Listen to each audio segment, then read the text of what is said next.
E o tema que foi proposto para a gente estar ministrando hoje é firme-se na graça. Mas segura aí, o varão. Firme-se na graça. Olha, não seria mais oportuno do que falar de graça nesta noite. Falar sobre o favor de Deus. Nós temos uma apostila, temos um material, que o maior desafio é quando chega na parte da nova aliança, falar de lei, falar da graça, para que os alunos possam entender o que é graça, o que é o favor de Deus.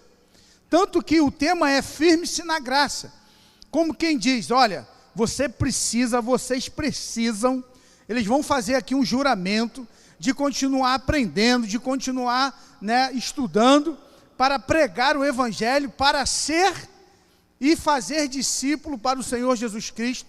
E qual é a nossa ferramenta? Qual é a nossa presente verdade? É o Evangelho da graça.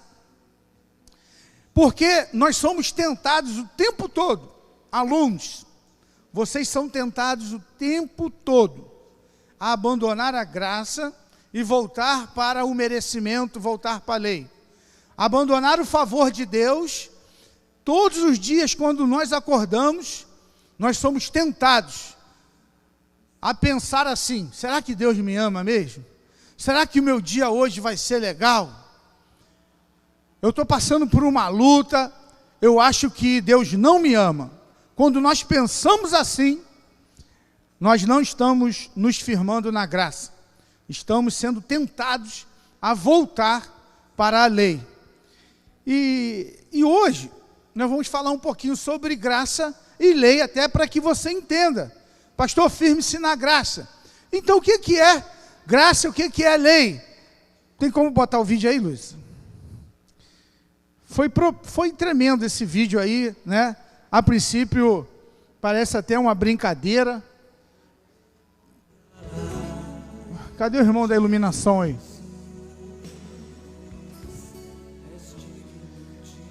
Calma aí, deixa eu explicar, antes de dar o play aí. Esse irmão aí, abafado aí, não é o pastor André, não, é o irmão gêmeo dele. Foi lá no Monte Sinai, lá no monte aonde foi dado a lei. A lei foi dada, supostamente aí nesse monte. Esse monte, o Monte Sinai, ele tem 2.300 metros de altitude. Ele já mata a gente na subida. Só na subida já mata. Que o sangue dele me purifique e me lava. Tu acha que o destino dele é onde? Então por que as pessoas não vão para o céu? É por conta de não crer em Cristo ou é por causa de pecado? Quando a gente prega isso, irmãos, e ensina isso, é uma euforia na sala de aula. Tem irmãos aí de outras igrejas que chega o cabelo que não tem arrepiar, porque fala assim, olha, não pode ensinar isso. Nós temos que ensinar. Sabe qual é o verdadeiro ensino? E a minha maior missão, do pastor Alexandre, minha e dos discipuladores, é provar e dizer para você, que você entenda, tenha essa revelação áurea na sua vida.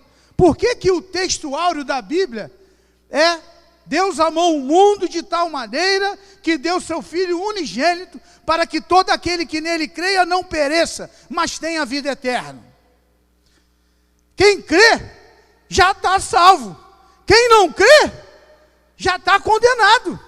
É a palavra quem diz. Mas nós não. Aqui não. Nós não botamos medo nos irmãos para dizimar, para entregar o dízimo. Não botamos corda no pescoço para ninguém ser líder. Não vamos botar mais. Se a gente fazia isso, não vamos fazer mais. Se você pensou, não, faz sim, pastor. Amém, nós aceitamos a crítica. Colocar corda no pescoço dos irmãos para dirigir a Kombi. Eu falei isso no culto. Se a gente faz isso, é lei, irmãos.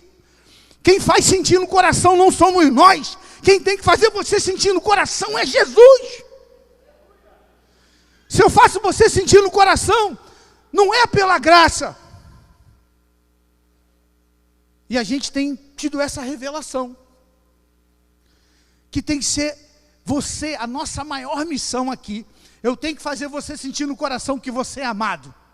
Eu tenho que sentir você fazendo no coração, você sentir no coração que você era um pecador, um pecador, meu irmão, tremendo, que todos pecaram e destituídos estão da glória de Deus. Está todo mundo separado, porque tem gente que pensa que é bonzinho, pastor.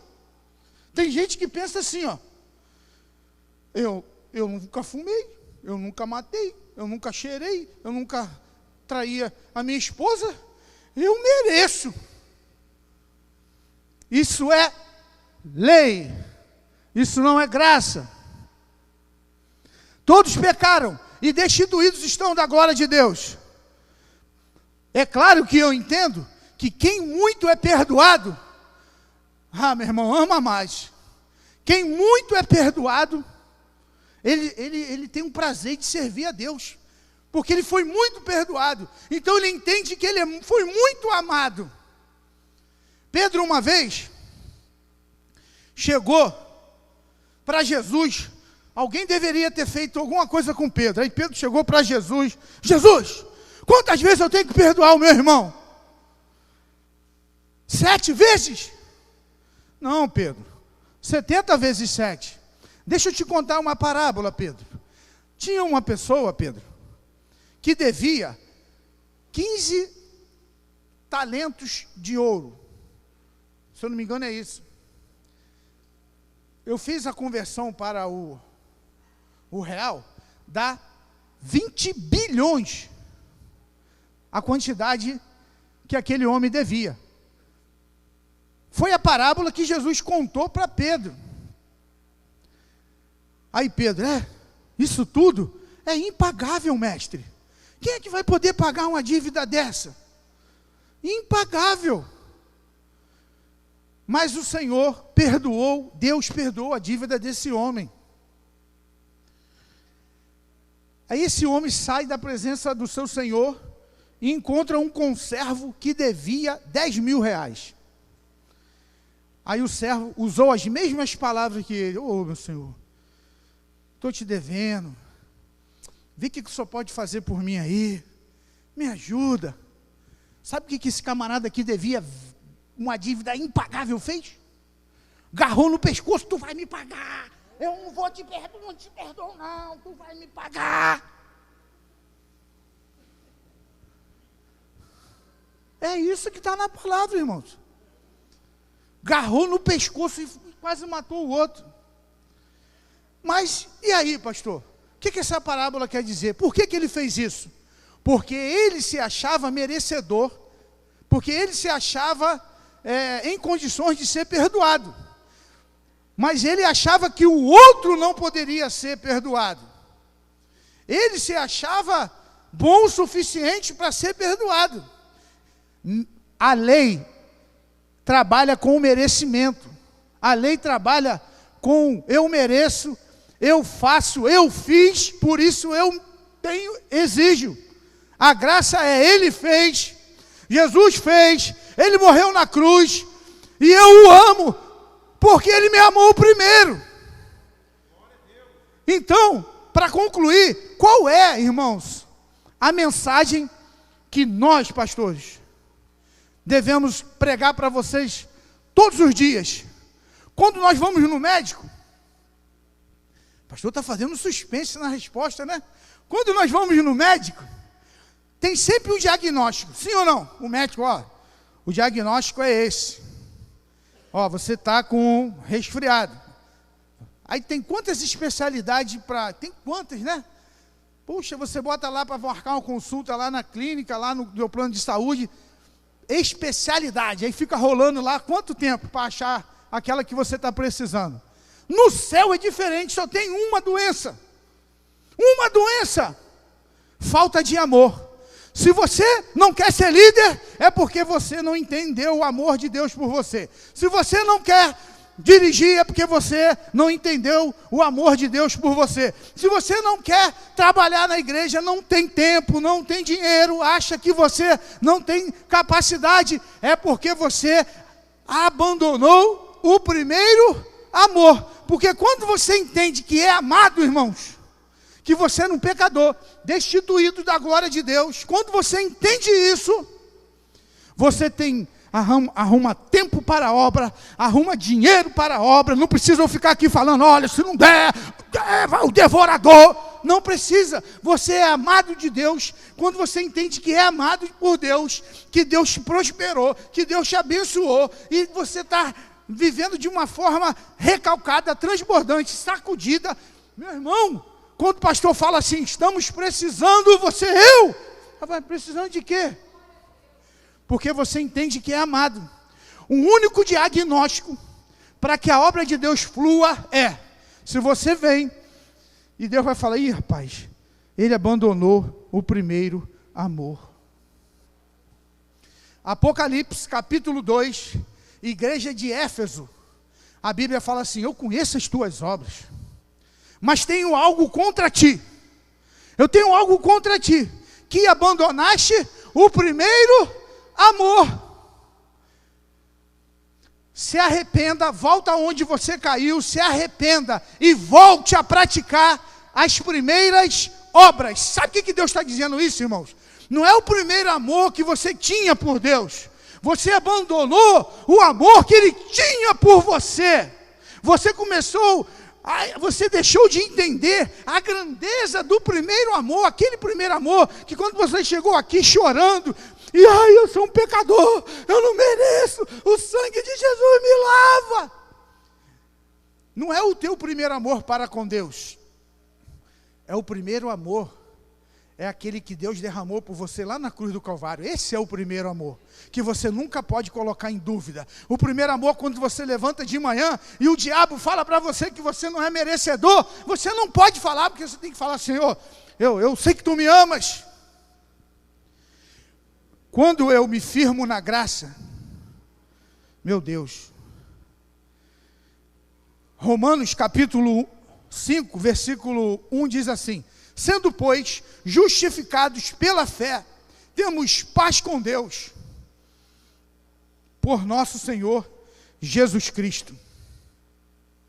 Sendo, pois, justificado pela fé. Você sabe o que é ser justificado pela fé, irmãos? A palavra justificado é um termo jurídico, que é o contrário de condenado. Se você não é justificado, você é condenado. Quando o bandidão lá, né, era carimbado lá no documento dele, condenado. Pá. Todos nós éramos condenados, mas nós fomos justificados pela fé. Nós não fomos justificados pelas obras. Agora eu ando bonzinho, agora eu sou bonzinho. Não, foi justificado pela fé. E quando você entende isso, temos paz com Deus por nosso Senhor Jesus Cristo. Então, eu quero falar para você que você tem uma paz que não depende daquilo que você faz.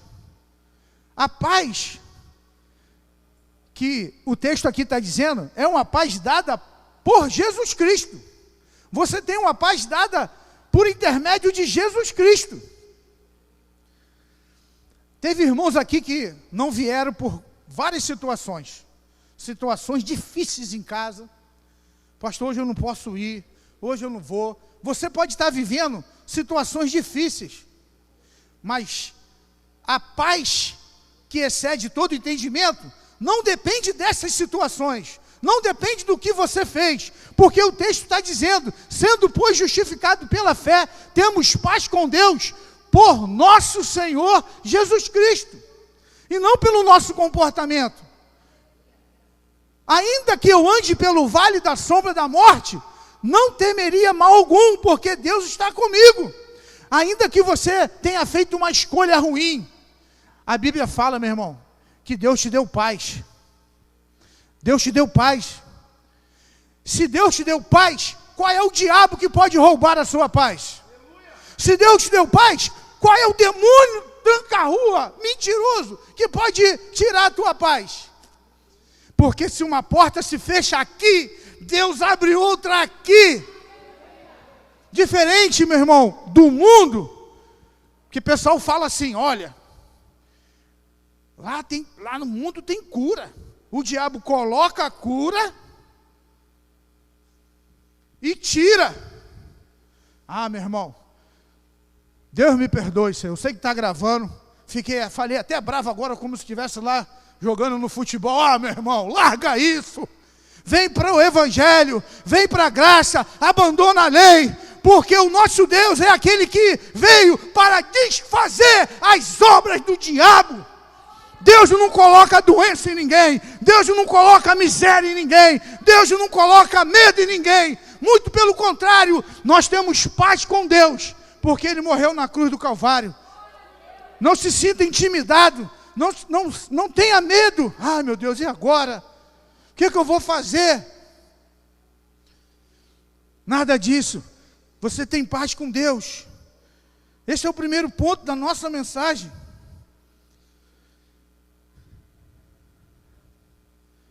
A lei, a graça e a lei, elas não dá para viver nela. Ninguém duvida aqui. Eu posso perguntar, ninguém aqui vai falar assim, ó, não, eu fui salvo pelo meu comportamento. Ninguém fala isso. Pode ser a religião mais legalista que for, o Eduardo. Todo mundo vai falar, eu fui salvo pela fé, mediante a graça em Cristo Jesus. Ninguém vai negar isso. Mas depois, aí você tem que andar. Não, depois você tem que continuar vivendo no primeiro amor, você tem que continuar entendendo que Ele é Deus, que o sacrifício dEle é único. Nós não temos que crucificar Jesus todo dia. Hoje não é um culto de ceia, mas nós já acabamos com isso aqui também.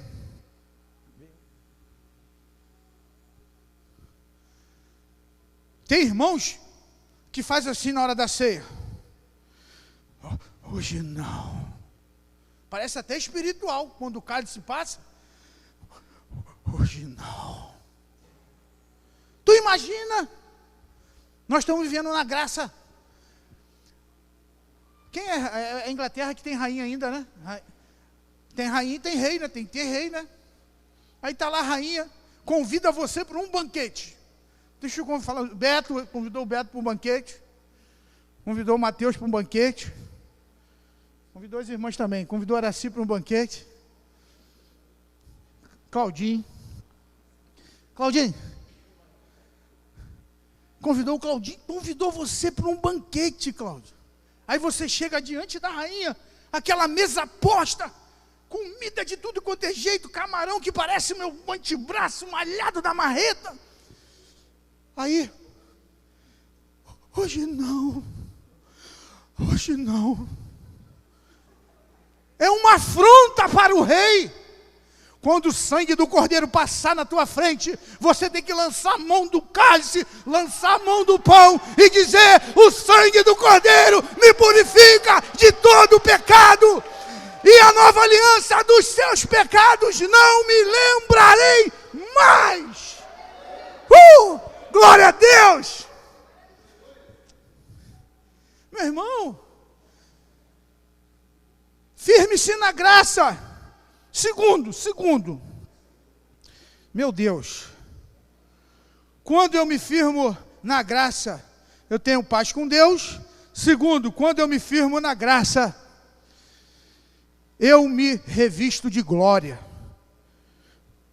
por intermédio de quem obtivemos igualmente acesso pela fé a esta graça, na qual estamos firmes e gloriamo-nos na glória de Deus. O que é gloriar? Nos gloriamos, o verbo aí, gloriar. Gloriar, irmãos, é você, imagine você, numa ducha maravilhosa, poderosa, você está cansado, meu irmão, chegou daquela caminhada, aí entra lá no box, tem uma banheira, aí você bota a ducha na mais potência, chega até,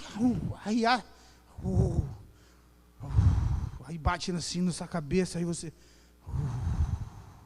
aí fica ali, Deus, Deus de maravilha, Deus de paz, Pai, gloriar é isso.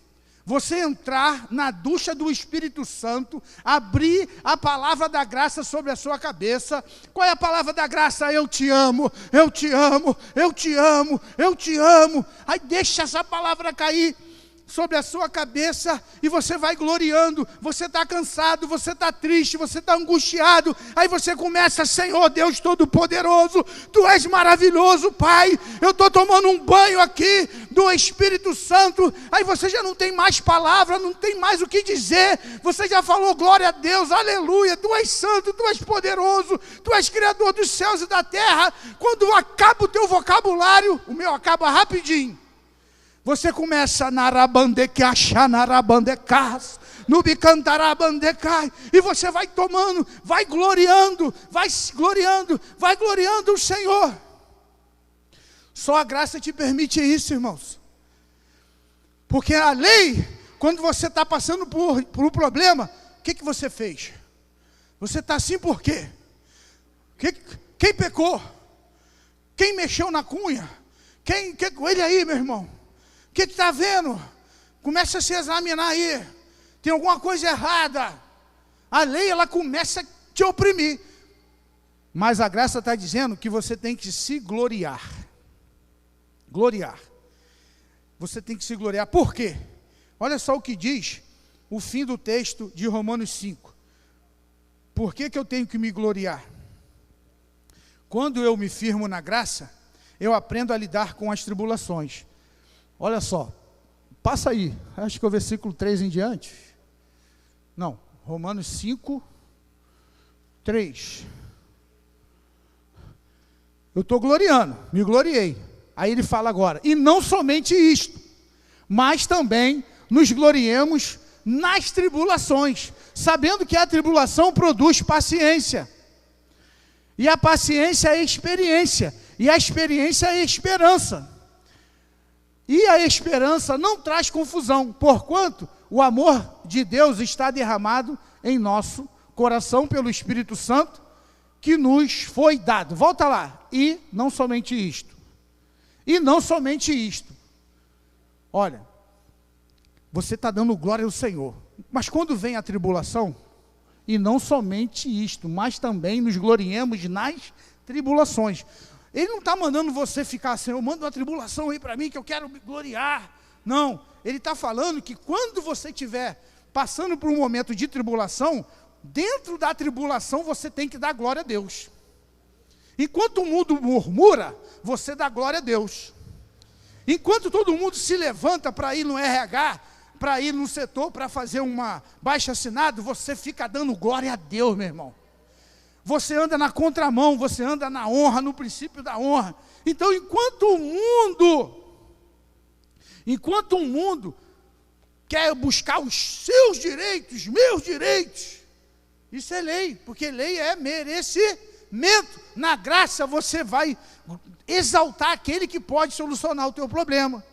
Ele não está mandando você ficar feliz porque a tribulação chegou, mas já que ela chegou, dê glória dentro da tribulação, meu irmão.